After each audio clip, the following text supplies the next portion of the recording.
Hotman Paris Hutapea mundur sebagai kuasa hukum ex-Jampitsus Febri Adriansyah di saat yang bersamaan, Kejagung menerbitkan sprindik baru untuk ex-Jampitsus terkait kasus TPPU dan akan memeriksa Febri esok hari. Apakah ex-Jampitsus akan terjerat juga dalam kasus TPPU ini? Saya akan berdiskusi bersama pakar hukum pidana pencucian uang Yenti Garnasi. Bu Yenti, selamat sore Bu. Selamat sore, Mas. Terima kasih sudah bergabung bersama kami. Sebelum kita bahas soal TPPU-nya, Bu, saya mau tahu pendapat Anda soal mundurnya Hotman Paris sebagai pembela hukum dari FA ini. Di satu sisi dia mundur hari ini, tapi kita juga paham bahwa ia dilaporkan dalam perkara dugaan penghinaan di Mapolda Metro Jaya. Tapi di saat bersamaan kasus FA juga masih bergulir di Kejaksaan Agung. Sejauh mana ini tidak akan jadi pecah fokus menurut Anda, Bu?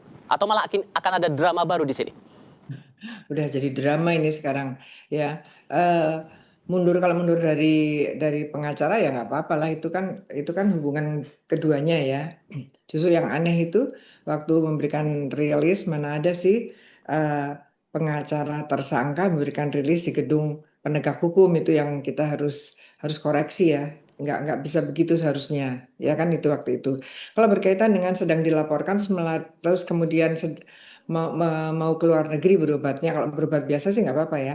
Kalau negeri ya mestinya penegak hukum itu kan masing-masing lembaga mempunyai seksi intelnya ya. Kalau Jaksa Agung jam intelnya juga ada dan sebagainya gitu ya. Nah ini kan harus jangan sampai jadi masalah nanti pas dipanggil nggak ada gitu kan.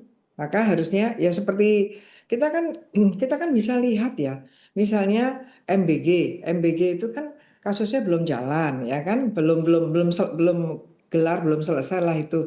Kemudian yang bersangkutan ketuanya yang sekarang malah katanya berobat mau keluar negeri, padahal kan kemungkinan besar akan diperlukan untuk jadi saksi. Nah harusnya ini kan kita harus cepat-cepat ya, kita mempunyai mekanisme tentang cegah dan cekal ya. Kalau mengkhawatirkan orang yang akan kita periksa diperlukan dalam proses proses hukum, maka harus keluarkan surat cegah jangan sampai keluar negeri. Tapi kalau berkaitan dengan kasus-kasus besar misalnya di luar dan sebagainya, kita khawatir yang bersangkutan masuk ke Indonesia, kita lakukan cekal gitu. Jadi ini kok nggak jalan semua jadinya ya. Itu yang dikhawatirkan Mas.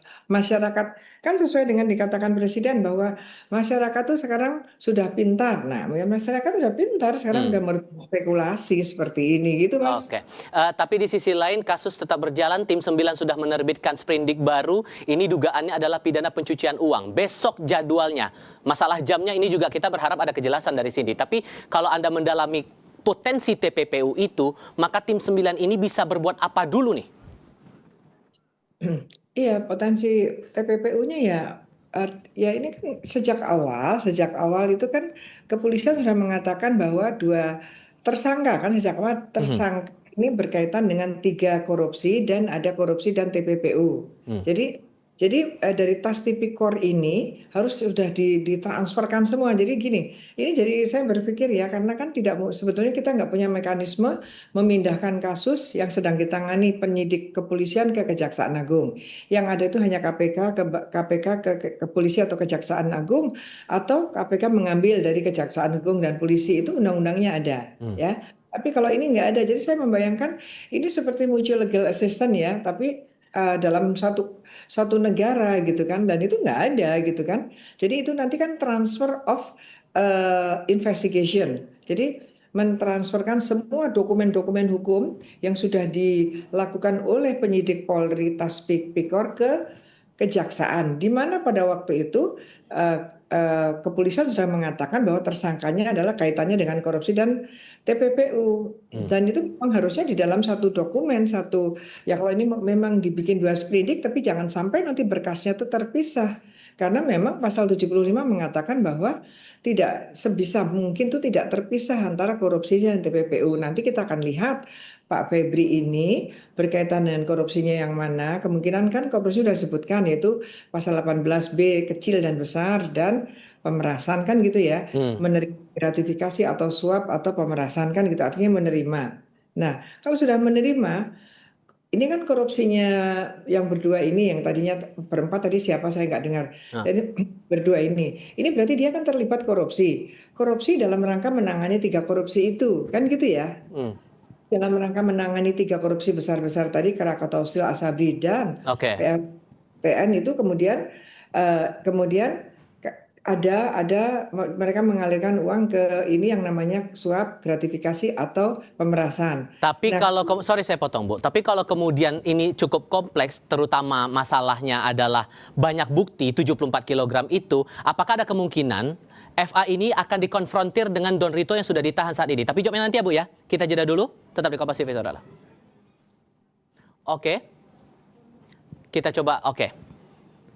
ya. Tampaknya ada pertanyaan terakhir dulu Ibu. Saya mau tangkap poin Anda di pertanyaan terakhir tadi itu aja. Singkat saja Bu. Kalau menurut Anda perlu dikonfrontir nggak? Singkat saja Bu. Perlu saya luruskan gini. Mhm. Tadi kan ini korupsinya yang 3 ini beda dengan korupsi yang tiga besar ya. Ini kan menerima. Nah, TPPU-nya yang 3 ini termasuk ex Jampitsus ini adalah ketika sudah nerimanya kapan, kemudian jadi apa, kemungkinan kok TPPU-nya adalah itu. Baik. Sehingga menjadi emas atau jadi uang yang ada di rumah itu gitu. Itu yang harus diteliti. Dan Oke. itu sudah ada di tas Tipikor. Oke. Sebetulnya banyak hal yang mau saya gali, tapi kita coba akan bahas itu di sesi berikutnya. Tapi sejauh ini, terima kasih ya Bu Yenti sudah mau berdiskusi bersama saya kali ini. Selamat sore Ibu. Selamat sore.